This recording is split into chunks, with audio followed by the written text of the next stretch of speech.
not the king of fire. Fire pattern. Ndakakuona kuma sports wanga wakapfeka clothes ne shorts. Ntakuda kukushedza wakavashedzwa na coach. Ndikati hello Skylar ndinde Tyler ndafara phone yakubva wadaira teraso kenda kunyorera hello Skylar ndinde Tyler ndafara phone yakubva wadaira teraso kenda kunyorera ndoriziva baby ndakatadza I'm sorry ndakakudana coach vakakutarisa chinorwadza izvi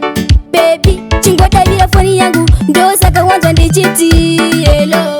baby wangu daira foni hello hello ndikati hello Skylar ndinde Tyler ndafara foni yakubva wadaira teraso kenda kunyorera hello Skylar ndinde Tyler ndafara foni yakubva wadaira teraso kenda kunyorera baby Kyla ndanyora namba iri ndiwo uri mumoyo mangu ndiwo uri mumoyo mangu Kyla every time ndinongorara ndichikufunga Kyla Kyla Kyla baby ndikati hello Skylar ndinde Tyler ndafara phone yakubva wadaira teraso kenda kunyorera hello Skylar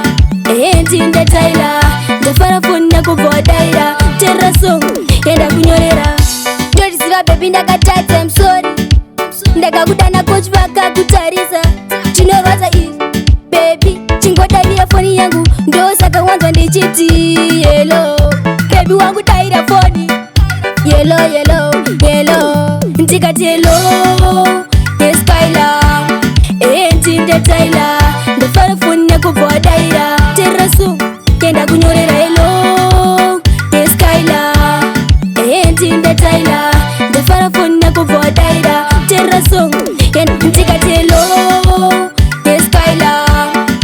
ndinde Tyler ndafara phone yakubva wadaira teraso kenda kunyorera hello Skylar ndinde Tyler ndafara phone yakubva wadaira teraso kenda kunyorera